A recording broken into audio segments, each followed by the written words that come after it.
আউযু বিল্লাহি মিনাশ শাইতানির রাজিম। ক্বালা রাব্বি ইশরাহ লি সাদরি ওয়া ইয়াসসির লি আমরি ওয়াহলুল উকদাতাম মিন লিসানি ইয়াফকাহু কওলি। সম্মানিত দর্শক এবং শ্রোতাবৃন্দ, আপনাদের সকলকে জানাই আসসালামু আলাইকুম ওয়া রাহমাতুল্লাহ। আসুন আজকের ঢাকা নিয়ে সামান্য কিছু আমরা একটু অ্যানালাইসিস করি। আমার নিজস্ব কিছু কথা রয়েছে ঢাকা শহর নিয়ে। 5 দশক ধরে বিএনপি এবং আওয়ামী লীগের কিছু গুন্ডাদের হাতে ঢাকা শহরের সকল ফুটপাতগুলি দখল হয়ে আছে। যখন যে ক্ষমতায় এসেছে সেই সরকারের গুন্ডারা এই ঢাকা শহরকে নিজেদের মতো করে দখল করে নিয়েছে। ফুটপাত বলেন, ওভারব্রিজ বলেন, ওভারব্রিজের নিচে বানানো ছোট ছোট ঘরগুলি বলেন, আবার যত বাজার রয়েছে, কারওয়ান বাজার থেকে নিয়ে ছোট ছোট যত বাজার রয়েছে, স্টেশনগুলি, স্টপগুলি, মার্কেটগুলি, যেগুলি জনসাধারণের চলাচলের জন্য, সেগুলি দখল করে নিয়েছে এই গুন্ডারা, যারা প্রকৃতপক্ষে দেশদ্রোহী নেতা নেত্রী এবং কর্মী সমাজ। এমন এমন জায়গা রয়েছে যে এই কর্মীরা কি করে, প্রতিদিন 2 থেকে 3 জনের কাছে একটি জায়গা ভাড়া দেয়। পিছনে থাকে এমপি মন্ত্রীরা। এরা সবাই দলীয় ক্যাডার এবং যত দুর্নীতিবাজ রয়েছে এদেরকে একে অপরের সাপোর্ট করে। কিন্তু ভোগান্তিতে পড়তে হয় সাধারণ মানুষকে। আর এটা 5 দশকের বাংলাদেশ নিত্যদিনের ব্যাপার হয়ে দাঁড়িয়েছে। যদি আপনি আমি কথা বলি তাহলে আর রক্ষা নেই। আপনাকে গুম হতে হবে, খুন হতে হবে, হত্যা হতে হবে। এই কোরআন থেকে আসুন আমরা একটু অতীতকালের ঢাকা জেনে নিই। আর আজকের ঢাকাতে কেন মানুষ নিশ্চয়তা দিতে পারে না ঘর থেকে বেরোলে সে পুনরায় সুস্থভাবে ঘরে ফেরত আসবে। এই ঢাকা নিয়ে বা এই দেশ নিয়ে যারা ডিজিটাল শব্দটা ব্যবহার করে তারা হচ্ছে মানসিক রোগী। সেটি কেমনে? পৃথিবীর বড় বড় শহরে আপনারা যাইবেন, যত শহর আপনারা দেখবেন সে সমস্ত শহরগুলিতে সরকারি বাস চলে, সময় মতো চলে, প্রত্যেকটা স্টেশনে দাঁড়ায়, স্ট্যান্ডে থামে। মেট্রো রেল বলেন, যত যাত্রীবাহী গাড়ি সেগুলি সব সরকারি থাকে, ট্যাক্সি জনগণের থাকে, বিভিন্ন কোম্পানির থাকে। কিন্তু ঢাকা এমন একটি শহর যে শহরে এখনো ঠিকমতো বাস চলাচল করে না। এমন একটি গাড়ি ঢাকা শহরে আপনি পাবেন না যে গাড়ি কোনো না কোনোভাবে টোক খায়নি, কোনো না কোনোভাবেই গাড়ির গায়ে কোনো স্পট পড়েনি। একে অপরকে ধাক্কা দেয়, একে অপরের সাথে প্রতিযোগিতা করে। এইভাবে এই শহরটি অপরিকল্পিতভাবে বানানো। আর যদি বলেন যে না, পরিকল্পনা মাফিক বানানো হয়েছিল, কিন্তু পরিচালনা করা হচ্ছে অপরিকল্পনা ভাবে, যার জন্য ভোগান্তিতে পড়ে থাকে জনসাধারণ। ডিজিটাল অর্থ কি? ডিজিটাল অর্থ একটি শহরে যানবাহন চলাফেরা করবে, যেগুলি পাবলিকরা ব্যবহার করবে, তাদের কাছে কার্ড থাকবে, কোনো কিছু পে করতে হবে না। তারা বাসে চড়বে, কার্ড তারা মেশিনে ছোঁয়াবে, দরজা খুলবে। তখন দেশকে আপনি বলতে পারেন এ দেশ ডিজিটাল। এর জন্য আপনারা ভিন দেশে একটু ঘুরে আসলে, বিশেষ করে ইউরোপ, আমেরিকা, অস্ট্রেলিয়া, কানাডার প্রত্যেকটি শহরে যদি আপনি একটু চলাফেরা করেন, সেখানে দেখবেন ডিজিটাল কাকে বলে। ইউরোপের ফুটপাতগুলিতে একটি মেয়ে, সে যত সুন্দরী হোক না কেন, সে তার মতো করে চলে যাচ্ছে, কেউ তাকে ইভটিজিং করবে না।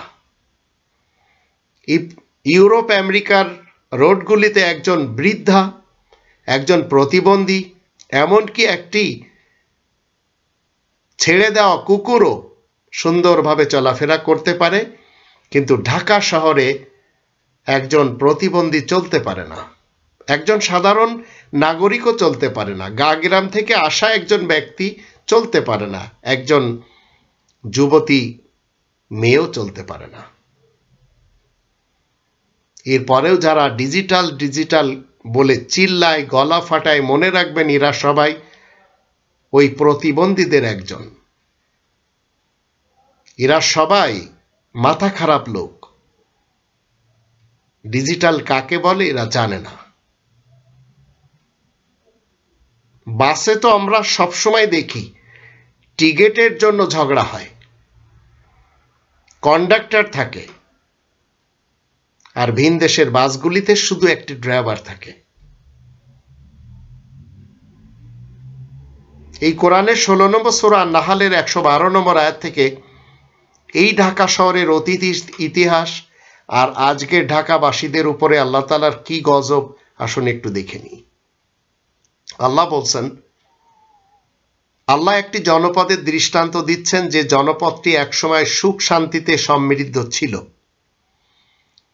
চারদিক থেকেই পর্যাপ্ত রুজি রোজগার সেখানে আসতো, কিন্তু সেখানকার লোকজন আল্লাহ তাআলার দান নিয়ামতের প্রতি অকৃতজ্ঞতা হয়ে যায়, যার ফলে আল্লাহ তাআলা তাদের কাজকর্মের দরুন তাদেরকে ভয়ের এবং ক্ষুধার পোশাক পরিয়ে দেন। আজ আপনাদের সকলের কাছে আমি জিজ্ঞেস করতে চাই, ঢাকা শহরের আপনারা নাগরিক, অধিবাসী, এখানে গ্রাম বা বিভিন্ন এলাকা থেকে অথবা স্থায়ী হিসেবে বসবাস করছেন, এই দুটি আযাবের কোনো একটি আযাব আপনার সাথে লেগে আছে, ভয়ের আযাব, ক্ষুধার আযাব। সকালে ঘর থেকে বেরোচ্ছে সবাই ক্ষুধার জন্য, ইনকাম করার জন্য, আর এক শ্রেণীর লোকের কাছে সবকিছু থাকার পরেও ভয়ে চলাফেরা করে। তো এর একটি কারণ এই রব্বানি সিস্টেমকে ছেড়ে দিয়ে মানুষের বানানো, ম্যান মেড বানানো সিস্টেমকে ফলো করা।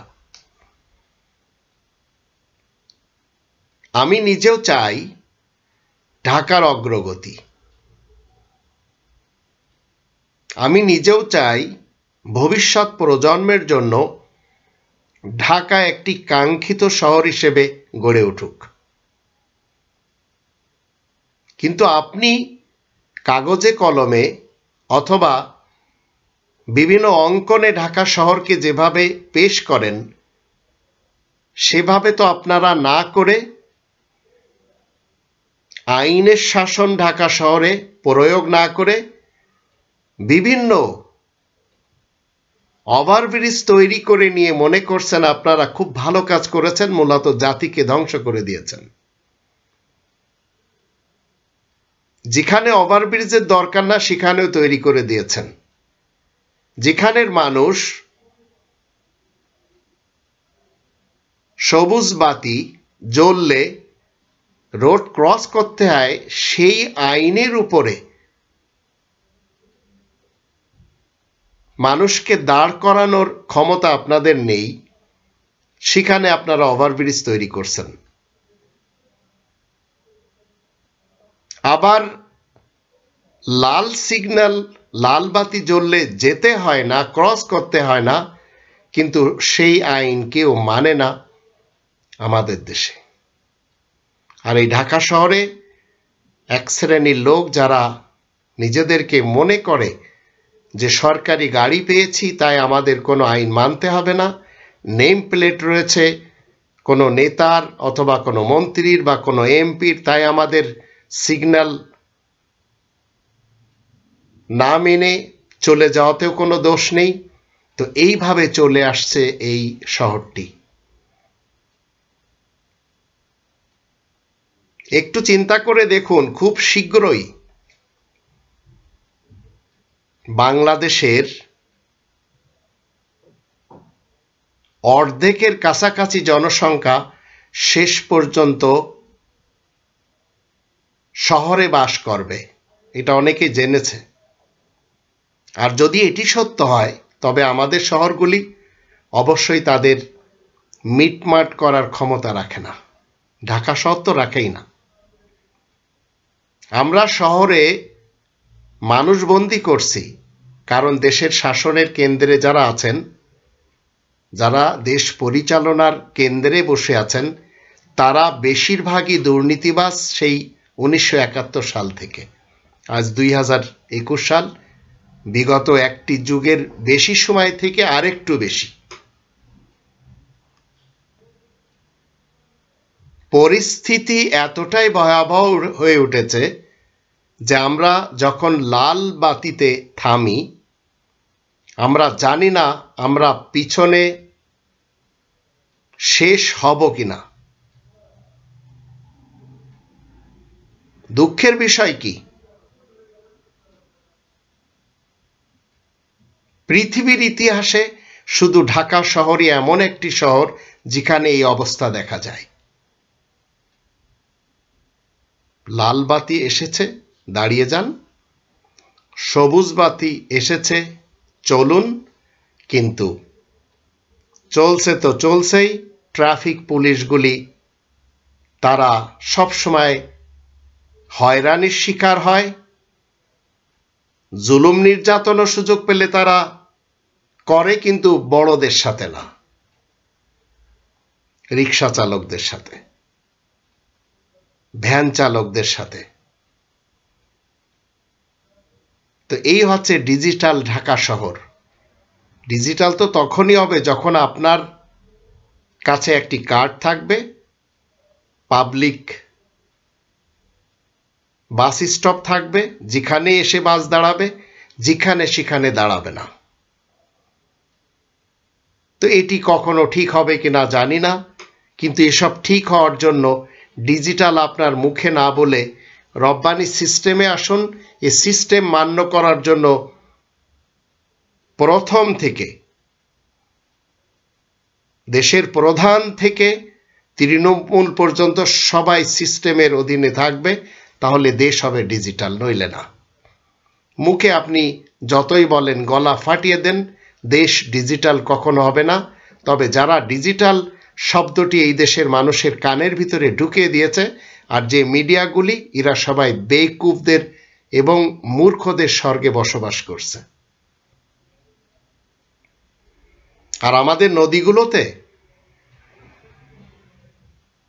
দেশের দুর্নীতিবাজরা নদীগুলোকে দূষিত করে ভরাট করছে, আর জলাশয়গুলো দুর্নীতিবাজদের হাতে তুলে দেওয়া হয়েছে, তাই তারা দখল করে খাচ্ছে। শহরকে তারা বিভক্ত করে ছেড়ে দিয়েছে।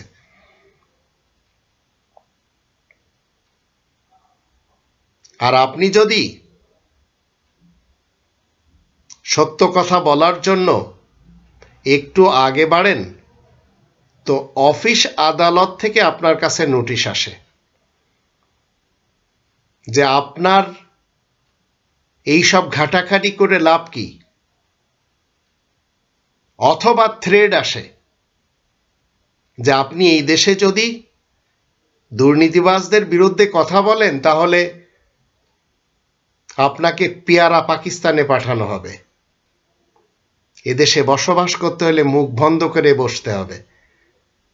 কোরআন কি বলেছে? আল্লাহ আপনাকে মুখটা কেন দিয়েছেন? আল্লাহ তো আপনাকে স্বাধীনভাবে সৃষ্টি করেছেন। আপনি সত্য কথা যদি বলতে না পারেন, তাহলে স্বাধীনতা কোথায়? কোরআন তো বলছে, 4 নম্বর সূরা নিসা এর 135 নম্বর আয়াতে, সত্য বলতে যেই যদি নিজের বিরুদ্ধেও যায়, তাও বলতে হবে। কিন্তু আমরা একটি লোক এমনও খুঁজে পাই না যে সত্য বলার জন্য নিজের ব্যক্তিত্বকে তৈরি করে নিয়েছে। যারা একটু বলতে চায় তাদের আর রক্ষা নেই।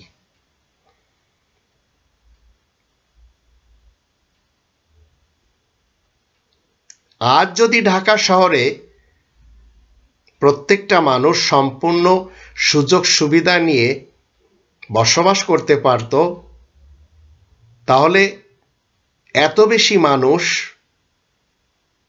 থাকা সত্ত্বেও কোনো অসুবিধা ছিল না। কিন্তু এক শ্রেণীর সামান্য কিছু লোক তারা কি করছে? যাবতীয় সুযোগ সুবিধা তারা নিয়ে জীবন কাটাচ্ছে।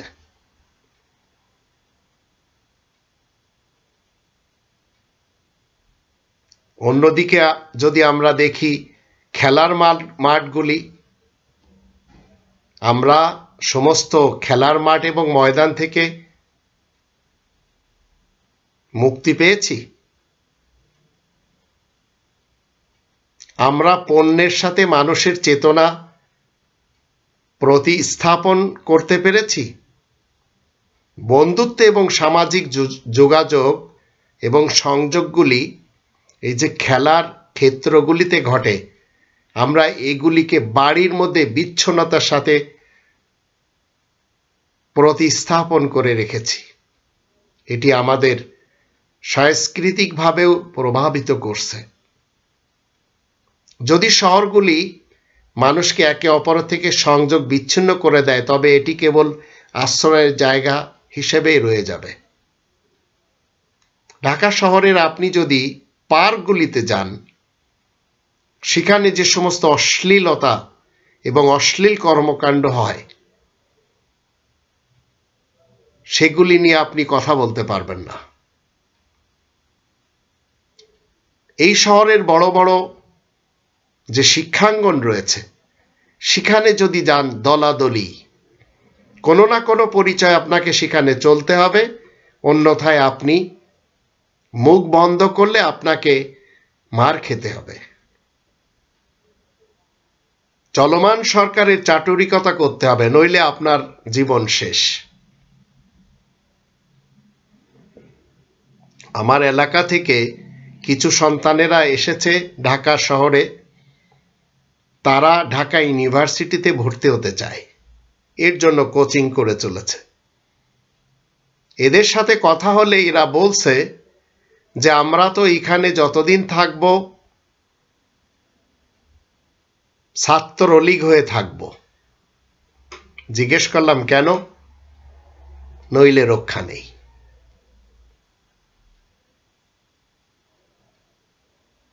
তো এই হচ্ছে ঢাকা শহর, যেখানে গ্রাম থেকে শিক্ষিত সন্তানেরা এসে ক্যাডার হয়। এই কোরআন মাকাফাতে আমলের জন্য কথা বলে। যা আপনি করবেন, যদি তার উপযুক্ত আপনি হন আর যার জন্য করছেন সে না হয়, তাহলে এই মাকাফাত আপনার দিকে আসবে। কোনো উপত্যকায় যদি আপনি যান আর সেখানে যদি আপনি জোরে বলেন মা, পাহাড়ের নিচে আপনি যে এই শব্দটি যখন বলবেন, পাহাড় এই শব্দটি আপনাকে কি করবে? বুমেরিং হয়ে আপনার দিকে ফেরত আসবে মা শব্দটি। ঢাকার ইতিহাস আজ 2022 সাল, 2021 সাল চলে গেল, মাকাফাতে আমল যেটি বারবার ঘটে চলে। কিছু লোক যাদের কাছে কোরআনের জ্ঞান রয়েছে, তারা যখন সেটি দেখে আর শোনে, তখন তারা খুশি পায় যে আল্লাহ তাআলার বিধান এখানে কার্যকরী হয়ে গেল। যেমন ধরুন, ছাত্রলীগের একটি অনুষ্ঠানে লেখক ভট্টাচার্য সামনের সারিতে বসা নিয়ে একটি গন্ডগোল হলো, সেখানে মার খেল।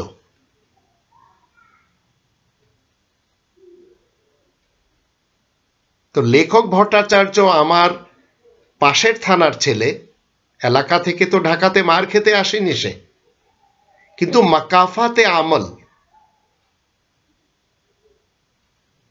সেটি কি? কিছুদিন পূর্বে 2021 সালে একটি কথা বলেছিল, আর সেটি কি? সেটি হলো ঢাকা ইউনিভার্সিটির একটি শিক্ষক নিয়ে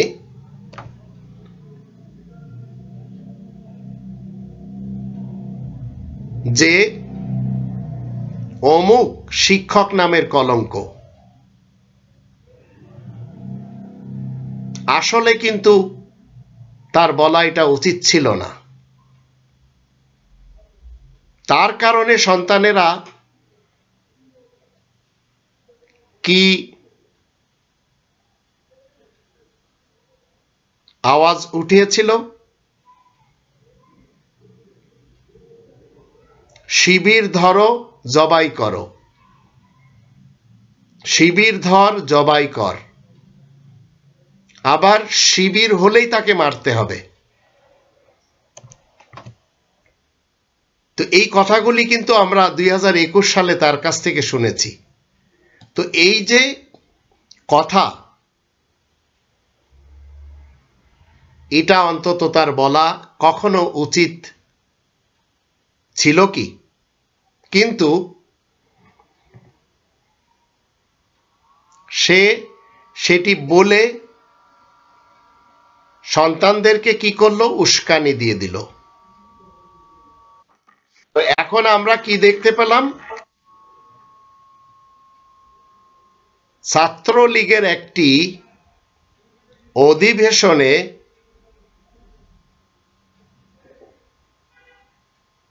মার খেল।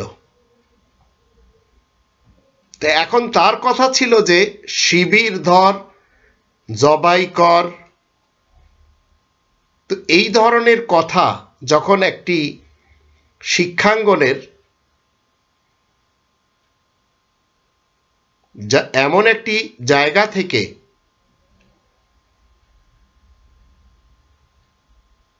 এমন একটি পদের সন্তান বলবে, তখন আপনাকে বুঝতে হবে যে এটা সুশিক্ষা না। তো ছাত্রলীগের প্রতিষ্ঠা বার্ষিকীর অনুষ্ঠানে জয় সাহেব, লেখক সাহেব মার খালেন। তো এটাকে কোরআন বলে সুন্নাতুল্লাহ। সাথে রব্বানী সাহেবও আঙ্গুল কেটে আসলেন কোথায়? একটি ইলেকশনে যেয়ে। তো এনারা সবাই মানুষ মারার জন্য স্লোগান দিয়েছেন, কিন্তু আল্লাহ রাব্বুল আলামিনের বিধান মতে এদের উপরে কি হলো? একটি বিচার হয়ে গেল। তো সৃষ্টিকর্তার দেয়া এই উপহার যখন মানুষেরা শুনল, তখন তারা খুশি পেল, এবং অনেকেই কি বলল? যেমন কর্ম তেমন ফল। তো আমাদের জানতে হবে, আজ যদি আপনি আমি মনে করি এই ঢাকা শহর এবং বাংলাদেশকে শেখ হাসিনা চালাচ্ছেন, তো মূলত শেখ হাসিনা নিজের গদিকে টিকানোর জন্য যত সব ফন্দি সব করে যাচ্ছেন। দরকার হলে মানুষ মারতে হবে, তাও মারছেন। গুম, খুন এবং হত্যার রাজনীতি তো চলছে আমাদের দেশে। তো এখন কোরআন থেকে আপনাকে আমাকে জানতে হবে, এই যে ছাত্রলীগের এই তিনজনের সাথে আল্লাহ তাআলার এই মাকাফাতে আমল যা হয়ে গেল, এটি একের পর এক হতে থাকবে। আবার আমরা দেখলাম এই মাকাফাতে আমল 2021 সালে ডক্টর মুরাদ হাসান সাহেবের সাথে হয়ে গেল।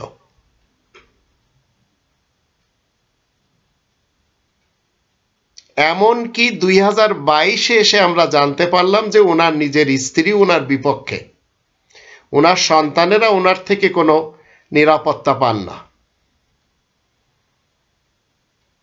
তো আজ পৃথিবীতে আপনাকে এবং আমাকে পাঠানো হয়েছে দুর্নীতি করার জন্য নয়, দুষ্কৃতি করার জন্য নয়, ভ্রষ্টাচার করার জন্য নয়, বরঞ্চ আপনি এই পৃথিবীতে কি জন্য এসেছেন? আপনাকে একটা পরীক্ষা দিতে হবে।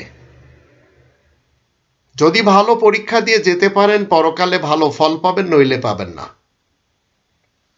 তো এই কোরআনের 67 নম্বর সূরা আল মুলক এর 2 নম্বর আয়াতে আল্লাহ বলেন, আল্লাযী খালাকাল মাউতা ওয়াল হায়াতা লিয়াবলুয়াকুম আইয়ুকুম আহসানু আমালা।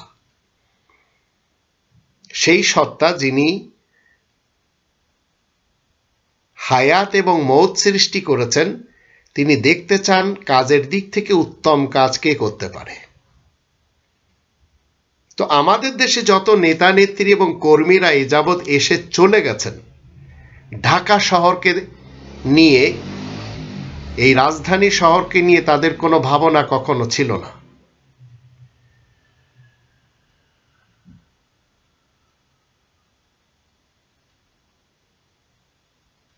অর্থনৈতিক কারণে আমরা শহরে বসবাস করলেও এখানে বসবাসের কোনো সামঞ্জস্য নেই। ঢাকা এখনো একটি সুরেলা বাসযোগ্য শহরে পরিণত হতে পারে যদি রব্বানি সিস্টেম এখানে কায়েম করা যায়। রব্বানি সিস্টেমের শুধু একটি জিনিস কায়েম করুন, সেটি হচ্ছে এই শহরটি পরিচালনার জন্য তাদের হাতে দিন যারা ন্যায়বাদী, আমানতদার। তাহলে আমাদের দেশে যত শহর রয়েছে, ঢাকা, চট্টগ্রাম, রাজশাহী, খুলনা, সিলেট, বরিশাল, ময়মনসিংহ, আরও যত বড় বড় শহর রয়েছে, শহরগুলি কোনো সমস্যা ঘটাবে না। সব শহরগুলির সমষ্টিগত সমাধান সবাই দেখে নিবে যদি ঢাকা শহর অ্যাকচুয়ালি এটি পরিচালনা করা যায় নিয়ম মাফিক। কিন্তু যখন আপনি অযোগ্যদের হাতে শহরটা দিয়ে দিবেন, তখন এই শহরে যুবক যুবতীরা চলতে পারবে না ঠিক মতো। আপনারা কি মনে করেন এই শহর 5 দশক থেকে একটি যুবতী মেয়ে একাকী অবস্থায় নিশ্চিন্তে চলাফেরা করতে পারে রাত দিনে?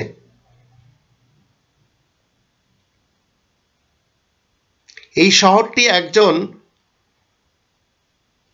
50 বছর বয়সী নারী পুরুষ তাদের জন্য ডিজাইন করা না। একজন গর্ভবতী মহিলা এই শহরে চলতে পারে না, ধাক্কা খেতে হয়। পৃথিবীতে এমন কোনো সভ্য শহর নেই যেখানে ঢাকা শহরের মতো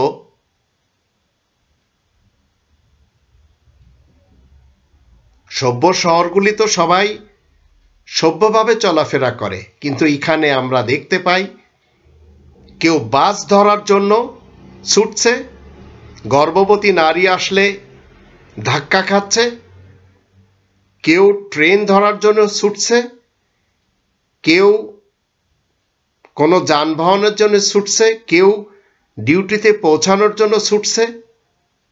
এমত অবস্থায় সবাই স্তব্ধ। এই শহরে সত্য ট্রাফিকের কোনো ব্যবস্থা নেই।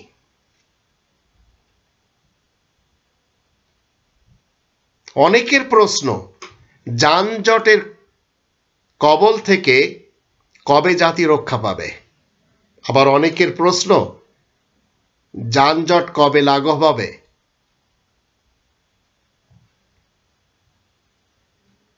তো যানজট ঠিক করা সম্ভব। ছোট ছোট ফ্যাক্টরিগুলি আপনি জেলা লেভেলে করে দিন, বড় বড় ফ্যাক্টরিগুলি শহরের বাহিরে অন্য শহরে করে দিন, দেখবেন এক সময় ঢাকা শহর খালি হয়ে যাবে।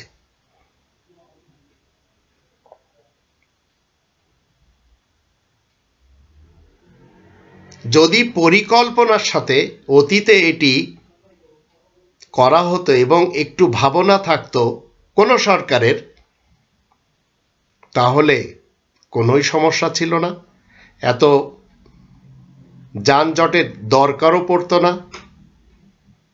আজ 2022 সাল, আমি বিশ্বাস করি যেভাবে শহরের ব্যস্ততম মোড়ে মেট্রো রেল প্রকল্পের পরিকল্পনা করা হয়েছে, তার চারিপাশে ট্রাফিক ম্যানেজ করা সবচেয়ে ভালো হতে পারে, কিছুটা হলেও ভালো হতে পারে। যারা হেঁটে চলে তাদের ব্যাপারে আমার প্রশ্ন, কিছু দূর সময় সবাই কিন্তু হেঁটে যাওয়ার চেষ্টা করি, কিছু দূর যদি আমাদের দরকার পড়ে। তো যাত্রার প্রথমে আমরা পায়ে হেঁটে যেতে পারি,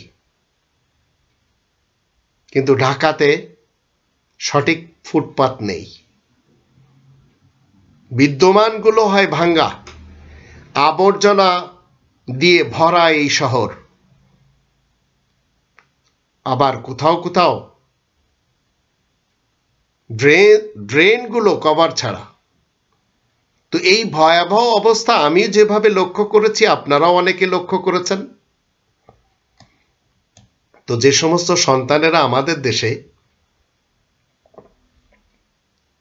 তারা গ্রাম থেকে এসে সুশিক্ষায় শিক্ষিত হবে, তারা কিন্তু হচ্ছে ক্যাডার। তাই আমি আপনাদেরকে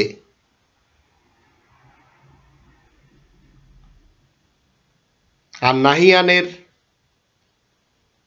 লেখক ভট্টাচার্যের, গোলাম রব্বানির এই যে কিছুটা মকাফাত যখন জাতি দেখে নিল, তো যারা সুশিক্ষায় শিক্ষিত, যাদের কাছে কোরআনের কিছুটা জ্ঞান আছে, তারা জানলো যে আল্লাহ রাব্বুল আলামিনের পক্ষ থেকে এদের উপরে শাস্তি এসেছে। এরা শাস্তি পাওয়ার পরেও কিন্তু তওবা করছে না। তো এইভাবে যদি আমরা পুলিশ প্রধানের ব্যাপারে দেখি, র্যাবের অফিসারদের ব্যাপারে দেখি, অন্যান্য মন্ত্রী মিনিস্টারদের ব্যাপারে দেখি, আবার অন্যান্য বড় বড় অফিসারদের ব্যাপারে দেখি, যাদের জীবনে আশা ছিল রিটায়ার্ড করার পর ভিন দেশে বসে তারা মজা করে খাবেন, কিন্তু তাদের আজ ভিন দেশে যাওয়া বন্ধ করে দেওয়া হয়েছে। দুঃখের ব্যাপার হলো, ঢাকা শহরের একজন মেয়র সাহেব মারা গেলেন ভিন দেশে। ঢাকার অনেক এমন ব্যক্তি যারা নিজ দেশের এই বড় একটি শহরকে সাজাতে পারেননি ভালো হসপিটাল দিয়ে, ভালো চিকিৎসার মাধ্যমে, ভালো ডাক্তারদের দিয়ে, এরাই ভিন দেশে যেয়ে মরে। তো এগুলি মাকাফাতে আমল কোরআনের দৃষ্টিতে,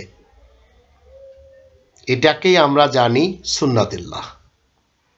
তাই আসুন আমরা একটু দেখে নিই, যখন আপনি কারোর জন্য কোয়া খুঁজবেন, তো আপনাকে জানতে হবে যে আপনার জন্য কোয়া খোদা হবে।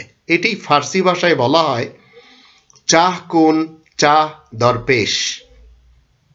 আপনি কারোর জন্য কোয়া খুঁজবেন, আপনার জন্য খোদা হবে। আর আরবি ভাষায় বলা হয় মান হাফারা বিরান লিআখিহি ফাকাদ ওয়াকা ফিহি। আপনি কারোর জন্য কোয়া খুঁজতে যাচ্ছেন, আপনার জন্য খোদা হবে। তো আপনারা যারা দুর্নীতি করে মানুষের কোল খালি করে দিয়ে, মায়ের কোল, বাবার কোল, ফ্যামিলির কোল খালি করে দিয়ে ক্রস ফায়ারে মানুষ মেরেছেন। আপনি কি মনে করেন জীবনে আপনাকে আল্লাহ শান্তি দিবেন? এই কোরআন বলছে না। আপনার ঘুম হচ্ছে না, আপনি খুব ভালো করে জানেন।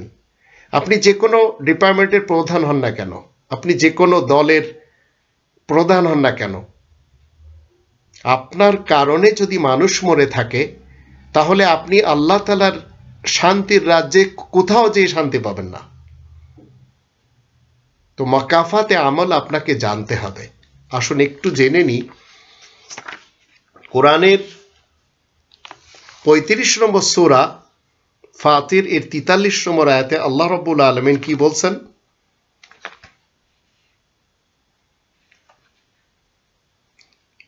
ইস্তিকবারান ফিল আরদি ওয়া মাকরা সাই ওয়ালা ইয়াহিকুল মাকরু সাইয়্যু ইল্লা বিআহলি ফাহাল ইয়ানজুরুনা ইল্লা সুন্নাতাল আউয়ালিন ফালান তাজিদা লিসুন্নাতিল্লাহি তাবদীলা ওয়ালান তাজিদা লিসুন্নাতিল্লাহি তাহওয়িলা। দেশের বুকে অহংকার করে বেড়ানো আর অপকর্মের মতলবে ষড়যন্ত্র ও চালবাজি ছড়ানো, অসৎ ষড়যন্ত্রের চাল উল্টা তার ঘাড়েই শুধু চাপবে যে নাকি ষড়যন্ত্র করছে, আর কারোর উপরেও নয়। তবু ওরা আগেকার লোকজনের রীতিনীতির জন্য অপেক্ষা করছে। সুতরাং আল্লাহ তাআলার রীতিনীতি, আল্লাহ তাআলার সুন্নতে তুমি কোনো রকম রদবদল পাবে না, আর তুমি আল্লাহ তাআলার সুন্নতে কিছুমাত্র নড়চড় দেখতে পাবে না। এই কোরআন আপনাকে আমাকে ২ নম্বর সূরা আল বাকারার ৮৪ নম্বর আয়াতে বলে, ওয়াইজা আখাযনা মিসাকাকুম লা তাসফিকুনা দিমাকুম। আল্লাহ তাআলা বলছেন, আমি তোমাদের কাছ থেকে অঙ্গীকার নিয়েছি তোমরা রক্তপাত ঘটাবে না, খুনাখুনি করবে না, ব্লাড শেডিং করবে না। হেফাজতের যে তাণ্ডব,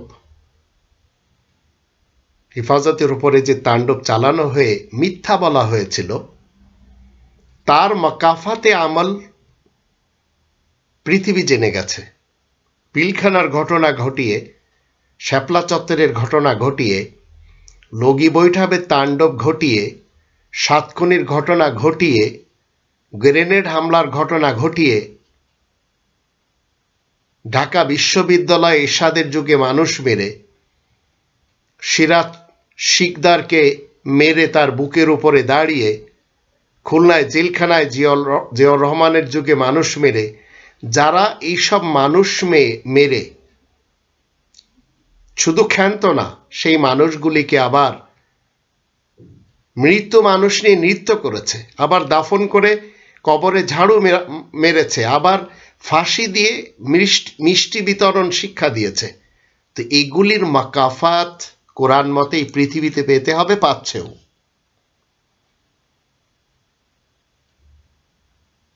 প্রতিনিয়তে আমাদের দেশের উপরে কোনো না কোনো আয়াতের মাধ্যম দিয়ে কোনো না কোনো ব্যক্তি মাকাফাতে আমলের দৃষ্টিতে শাস্তি পাচ্ছে। তো ঢাকা শহরকে নিয়ে যদি পরিকল্পনা করা হতো, তাহলে ঢাকাকে স্কুল জোন করা সম্ভব ছিল, যেটি নিয়ে কেউ ভাবেনি কখনো। যানজট নিরসনের জন্য প্রতিটি স্কুলের জন্য স্কুল বাসের প্রয়োজন ছিল। পৃথক পরিবহন তৈরি করে সরকারের পক্ষ থেকে যানবাহনের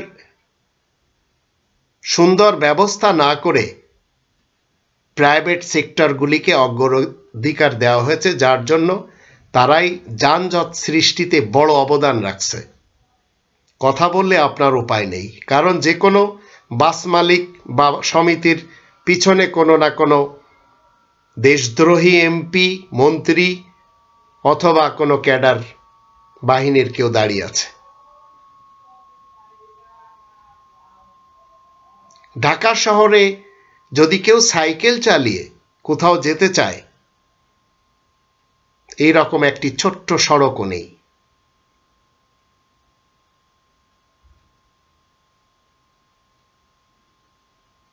আর এটি যদি কেউ করার চেষ্টা করে, তাহলে এটি সমর্থন করার জন্য কোনো অবকাঠামো নেই,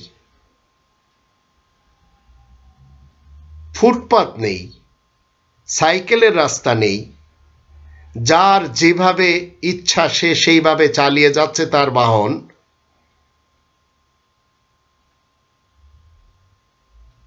তো এ শহরের লোক স্বস্তি পাবে না কখনো। যদি রব্বানি সিস্টেমের দিকে ফেরত আসে পাবে।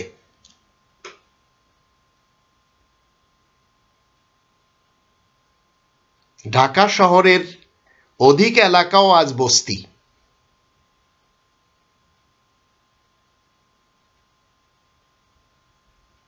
যে কোনো বসতি স্থাপনের পরিকল্পনা করা শুরু থেকেই এই শহরের পরিচালক যারা, তারা পরিবহনের পরিকল্পনা নিয়ে কোনো চিন্তা নেই। পুরাতন ঢাকার এমন কিছু এলাকাও আমরা দেখেছি যেখানে একটি লাশ বের করার জন্য লাশবাহী গাড়ি তো যাবেই না, 4 জন মিলে যদি একটি লাশ কাঁধে করে আনে তাও হিমশিম খেতে হয়।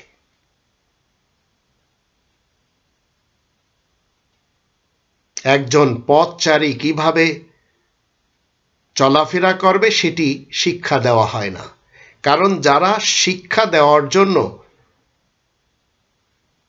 সেই সেক্টরগুলির প্রধান হয়ে বসে আছেন তাদের সন্তানেরা এই শহরে নেই।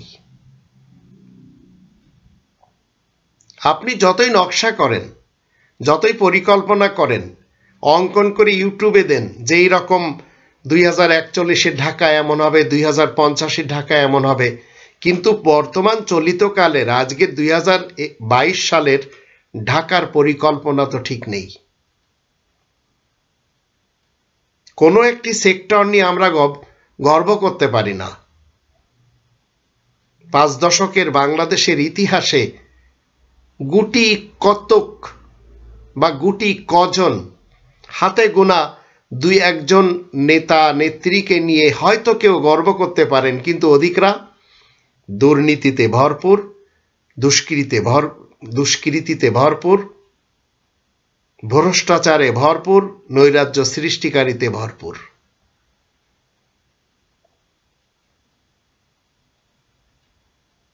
যখন আপনি আমি একটু কথা বলতে চাই তখন আপনার আমার মুখটা বন্ধ করে দেওয়ার জন্য সেই অবৈধ দখলদাররা বসে আছে ওত পেতে। আপনি কথা বলছেন তো ঠকছেন অথবা আপনি হেরেছেন। এই শহরটি যারা পরিচালনা করে তারা কোনো পরিকল্পনা বা নকশার জন্য পথচারী যে প্রথম এমন নীতি নিয়ে কাজ করে নাই, চিন্তাও করে নাই। তাহলে আপনি আমি কিভাবে একজন পথচারী হিসেবে, একজন নাগরিক হিসেবে প্রাপ্য সুযোগ সুবিধা পাব? কিন্তু আমাদের দেশ সামান্য কিছু লোকেরা কিছু কিছু রোড তৈরি করে নিয়েছে যেখানে এলিট শ্রেণীর লোকেরা চলাফেরা করে, সেখানে আবার রিক্সা চালানো নিষেধ, সেখানে এটি যাবে না, ওটি যাবে না, সেটি যাবে না। তো ফোকাস করছে কয়েকজন দুর্নীতিবাজ, দেশদ্রোহী, দুষ্কৃতিকারী, ভ্রষ্টাচার, অযোগ্য, তাদের চলাফেরার জন্য পুরা মিডিয়া তাদের হাতে।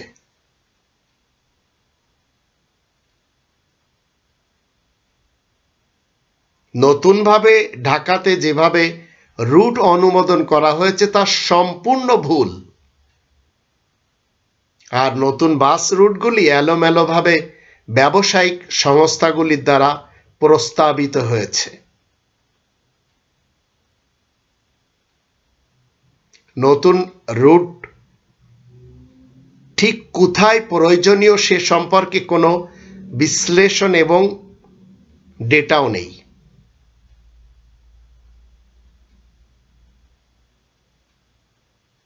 আমাদের এই শহরটি তো এমন কিছু লোকের হাতে থাকার কথা ছিল যারা পৃথিবীর বড় বড় শহরের ব্যাপারে জ্ঞান রাখবে। New York Madrid,